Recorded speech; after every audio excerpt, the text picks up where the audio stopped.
السلام علیکم ورحمۃ اللہ وبرکاتہ۔ آج کی ہماری ویڈیو کا موضوع ہے کہ نماز میں آنکھ بند کرنا مکروہ ہے یا حرام ہے۔ دوستو، دین اسلام کا دوسرا ستون نماز ہے۔ قرآن پاک میں جگہ جگہ ایمان کے بعد سب سے زیادہ ذکر نماز قائم کرنے کا ہے۔ نماز بندے کو اپنے رب کے اتنا قریب کر دیتی ہے کہ اتنی قربت کسی بھی دوسرے عمل کے ذریعے اور کسی بھی دوسری حالت میں اسے حاصل نہیں ہو سکتی۔ نماز قائم کرنے کی بدولت ہی مسلمان اللہ کی یاد، اس کا قرب، اس کی حضوری اور اس کی ہم کلامی جیسی نعمتوں سے فیض یاب ہوتا ہے۔ کیا دین کی روح اور بندگی کی معراج ان چیزوں کے سوا اور بھی کچھ ہو سکتی ہے؟ ظاہر ہے کہ نہیں ہو سکتی۔ ایمان کی جڑوں کو نمی اور تازگی صرف اللہ تعالیٰ کی یاد سے ہی ملتی ہے۔ جس درخت کی جڑوں کو نمی اور تازگی نہ ملے تو وہ سوکھنے لگتا ہے اور پھلنا پھولنا بند کر دیتا ہے۔ اس لیے جس شخص کا دل اللہ تعالیٰ کی یاد سے غافل ہو، اس کا ایمان مرجھا جاتا ہے۔ نیک اور صالح شخص صرف وہی ہو سکتا ہے جس کے اندر ایمان کی تازگی موجود ہو، اور ایمان اسی کا تازہ ہو سکتا ہے جس کے دل میں اللہ تعالیٰ کی یاد گھر کیے ہوئے ہو۔ تو دوستو، نماز کی بہت بڑی اہمیت ہے۔ مسلمان اور کافر میں فرق کرنے والی نماز ہی ہے، یعنی جو نماز پڑھتا ہے وہ مسلمان ہے اور جو نماز نہیں پڑھتا وہ کافر ہے۔ دوستو، آج کی ویڈیو میں ہم آپ کی توجہ ایک اہم مسئلے کی جانب مبذول کروائیں گے کہ کیا نماز میں آنکھیں بند کرنا درست ہے یا نہیں، اور کن حالات میں آنکھیں بند کرنے کی اجازت دی گئی ہے۔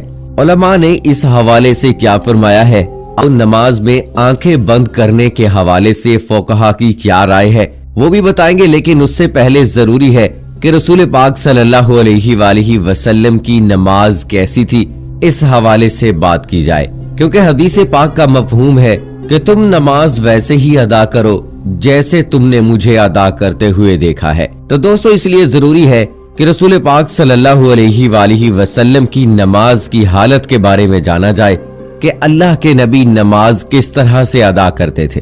اللہ تعالیٰ کے محبوب بندوں میں انبیاء کرام علیہ السلام، صحابہ کرام رضوان اللہ اجمعین اور اولیاء کرام رحمت اللہ علیہ ہیں۔ اللہ تعالیٰ نے انہیں اپنی رحمت خاص سے نوازا اور انہیں مقام عبدیت سے سرفراز کیا۔ ان محبوب ہستیوں کی نماز میں بے پناہ محویت اور خشوع و خضوع تھا۔ رسول اکرم صلی اللہ علیہ وآلہ وسلم اعلان نبوت سے پہلے بھی غار ہرا میں کافی عرصہ عبادت الہی میں مصروف رہے، مگر جب آپ صلی اللہ علیہ وآلہ وسلم نے اعلان نبوت فرمایا تو آپ صلی اللہ علیہ وآلہ وسلم کو نماز کا حکم ملا، اور آپ صلی اللہ علیہ وآلہ وسلم اس پر کاربند ہو گئے۔ ابتدا میں آپ چھپ کر نماز ادا کیا کرتے تھے۔ نبی کریم صلی اللہ علیہ وآلہ وسلم کی نماز مثالی ہے۔ آپ کی نماز میں حد درجے کی محویت تھی، گویا کہ آپ کی نماز کامل تھی۔ آپ صلی اللہ علیہ وآلہ وسلم نفلی نمازوں میں بھی خشیت الہی سے اشک بار ہو جاتے اور اللہ تعالیٰ کی طرف اتنی لگن اور محبت سے متوجہ ہوتے کہ دنیا کے ہر خیال سے بے نیاز اور بارگاہ رب العزت کے بالکل قریب ہو جاتے۔ اللہ تعالیٰ کے حضور آپ صلی اللہ علیہ وآلہ وسلم جیسی کامل اور مقبول نماز نہ کوئی پڑھ سکا اور نہ کوئی پڑھ سکے گا۔ آپ تہجد پڑھا کرتے تھے، اور شروع میں آپ صلی اللہ علیہ وآلہ وسلم پر نماز تہجد فرض تھی۔ اس کے کچھ عرصے کے بعد صبح و شام آپ صلی اللہ علیہ وآلہ وسلم نے 2 رکعتیں پڑھنا شروع کر دیں۔ اس کا ذکر قرآن پاک میں یوں ہوا ہے، صبح و شام اپنے پروردگار کا نام یاد کیا کرو، اور رات کے وقت دیر تک اس کو سجدہ کیا کرو، اس کی تسبیح کیا کرو۔ مفسرین کا کہنا ہے کہ رات کو اٹھ کر دیر تک نماز پڑھنے کا حکم 1 سال تک باقی رہا۔ اس کے بعد رات کی نماز فرض کی بجائے نفل ہو گئی۔ تہجد کے نفل ہو جانے کے بعد بھی حضور اکرم صلی اللہ علیہ وآلہ وسلم شب میں کثرت سے نماز پڑھا کرتے تھے اور بڑی قرات کیا کرتے تھے۔ بعد میں جب 5 نمازیں باجماعت فرض ہو گئیں تو آپ صلی اللہ علیہ وآلہ وسلم نے آخری دم تک اس فریضے کو بڑے احسن طریقے سے سر انجام دیا۔ آپ صلی اللہ علیہ وآلہ وسلم کی نماز میں اتنی عاجزی اور خشوع و خضوع ہوتا کہ اس کی مثال نہیں ملتی۔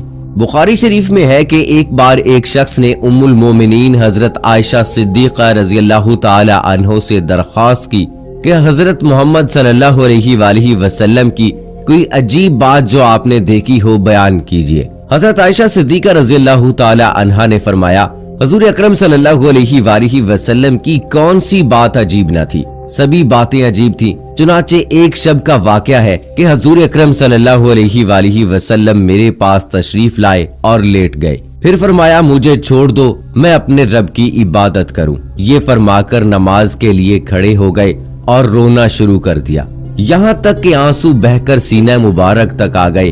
फिर रुकू किया और रुकू में भी इसी तरह रोते रहे, फिर सजदे में भी इसी तरह रोते रहे। इसके बाद सजदे से सर उठाया तो उस वक्त भी रोते ही रहे, यहाँ तक कि बिलाल रज़ी अल्लाह ताला अन्हो ने आकर फजर की नमाज के लिए आवाज दी। मैंने अर्ज किया, या रसूल अल्लाह सल्लल्लाहु अलैहि वसल्लम, आप इस कदर रोते हैं हालांकि आप मासूम हैं। हुज़ूर सल्लल्लाहु अलैहि वसल्लम ने फरमाया, तो क्या मैं शुक्रगुजार बंदा ना बनूं? दोस्तों, आप सल्लल्लाहु अलैहि वसल्लम ने नमाज के लिए बहुत सी तकालीफ भी बर्दाश्त की। बुखारी शरीफ में है कि एक दिन आप सल्लल्लाहु अलैहि वसल्लम हरम में नमाज पढ़ रहे थे और रौसाए कुरैश बैठे तमस्खर कर रहे थे।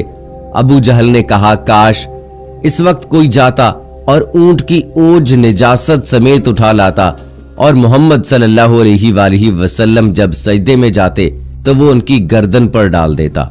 चुनाचे उकबा ने अबू जहल की ख्वाहिश के मुताबिक एक बड़े ऊंट की ओज लाकर आप सल्लल्लाहु अलैहि वसल्लम पर डाल दी और आपको सख्त तकलीफ उठाना पड़ी। मुस्लिम शरीफ में हजरत हुज़ैफा रज़ी अल्लाह ताला अन्हो से मरवी है कि एक रात मुझको हुज़ूर अकरम सल्लल्लाहु अलैहि वसल्लम के साथ नमाज पढ़ने का इत्तफाक हुआ।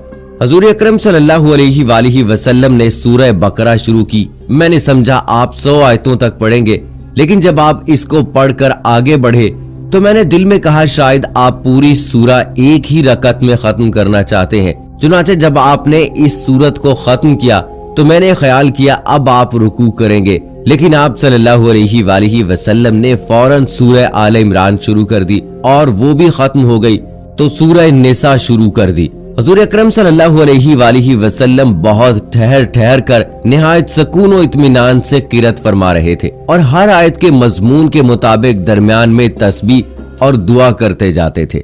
इसके बाद हुज़ूर अकरम सल्लल्लाहु अलैहि वसल्लम ने रुकू किया। रुकू में भी क़याम के बराबर तवक्कुफ फरमाया, फिर खड़े हुए और इतनी ही देर खड़े रहे, फिर सजदा किया और सजदे में भी इसी कदर देर फरमाई। हजरत औफ रज़ी अल्लाह ताला अन्हो कहते हैं कि एक रात में हुज़ूर अकरम सल्लल्लाहु अलैहि वसल्लम के साथ था। हुज़ूर अकरम सल्लल्लाहु अलैहि वसल्लम ने मिसवाक किया, वुजू फरमाया और नमाज के लिए खड़े हो गए। मैं भी हुज़ूर सल्लल्लाहु अलैहि वसल्लम के साथ नमाज में शरीक हुआ। हुज़ूर अकरम सल्लल्लाहु अलैहि वसल्लम ने एक रकात में पूरी सूरह बकरा पढ़ डाली।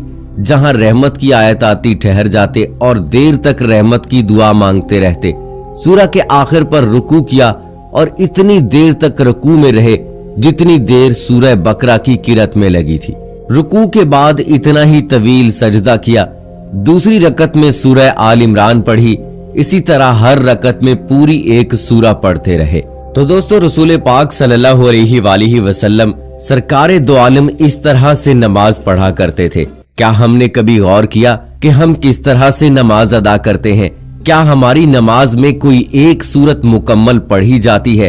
अपने गिरेबान में झांक कर देखें, फिर आपको पता चलेगा कि उम्मत मोहम्मदी में पैदा होना खुशकिस्मती तो है, लेकिन क्या हमने उनके तौर तरीकों को फॉलो किया है या नहीं? तो दोस्तों, अब बात करते हैं कि क्या नमाज में आंखें बंद करना सही है या नहीं। इस हवाले से फुक़हा ने क्या फरमाया है। अहले इल्म मुत्तफ़िका तौर पर नमाज में बिला जरूरत आंखें बंद करने को मकरूह कहते हैं। चुनाचे अल-रूज़ के मौलफ ने सराहत के साथ ये लिखा है कि ये यहूदियों का अमल है। इसी तरह तोहफ़तुल मलूक के मौलफ ने भी इसके मकरूह होने की सराहत की है, लेकिन उन्होंने किसी किस्म की जरूरत होने या ना होने का जिक्र नहीं किया। और कासानी रहमतुल्लाह अलैह कहते हैं कि ये मकरूह है क्योंकि ये सुन्नत से मुतसादिम है, क्योंकि नमाज की हालत में सजदे की जगह पर देखना शरई अमल है। नीज ये भी कि हर उज़्व का इबादत में हिस्सा है, चुनाचे इसी तरह आंखों का भी इबादत में हिस्सा है। मराकिउल फलाह के मौलफ ने नमाज के दौरान आंखें बंद करने को मकरूह कहा है, ताहम कहीं मसलहत का तकाजा हो तो जायज है। बल्कि उन्होंने ये भी कहा है कि बसा औकात आंखें बंद करना आंखें खुली रखने से बेहतर होगा। इमाम आस बिन अब्दुल सलाम रहमतुल्लाह अलैह ने अपने फतावा में जरूरत के वक्त आंखें बंद करने की इजाजत दी है कि अगर इसे नमाज में खुशू ज्यादा पैदा होने का इम्कान हो तो आंखें बंद की जा सकती हैं। जबकि इब्न अकीम रहमतुल्लाह अलैह ने ज़ायदुल मियाद में सराहत के साथ लिखा है कि अगर आंखें खोल कर रखने से नमाज में खुशू ज्यादा पैदा होगा तो आंखें खोल कर रखना जरूरी है, और अगर आंखें बंद करके रखने से ज्यादा खुशू पैदा होगा कि मसलन कोई ऐसे नक्शो निगार या कोई और चीज मौजूद है जिससे खुशू में खलल पैदा होता है, तो फिर कतई तौर पर मकरूह नहीं है, बल्कि ऐसी सूरत में आंखें बंद करने को मुस्तहिब कहना मकासद शरीयत से मकरूह कहने की निस्बत करीब तर है। वल्लाहु आलम। तो दोस्तों, फुकहा के फरमान के मुताबिक हमने देखा कि क्या नमाज के दौरान आंखें बंद की जा सकती हैं या नहीं। बहरहाल बेहतर तो ये है कि आंखें खोलकर नमाज पढ़ी जाए, क्योंकि नमाज पढ़ने के दौरान सजदे की जगह पर देखना जरूरी है। सो दोस्तों, आखिर में अल्लाह से दुआ करते हैं कि अल्लाह ताला हमें दीन की सही समझ अता फरमाए, हमारी नमाजों में खुशू व खुजू पैदा फरमाए, और जिस तरह से रसूल पाक सल्लल्लाहु अलैहि वसल्लम ने जिंदगी गुजारी है उन्हीं के नक्शे कदम पर चलने की तौफीक अता फरमाए, हमारा ईमान पर खात्मा फरमाए। आमीन सुम्मा आमीन। दोस्तों, कमेंट बॉक्स में आप भी आमीन लिखकर हमारी दुआ का हिस्सा बन जाइए और मुझे अगली वीडियो तक इजाजत दीजिए। फी अमानिल्लाह। तो आज की वीडियो में आपको पता चल गया होगा कि नमाज में आंख बंद करना कैसा है। प्लीज़ इस वीडियो को ज़्यादा से ज़्यादा शेयर करें।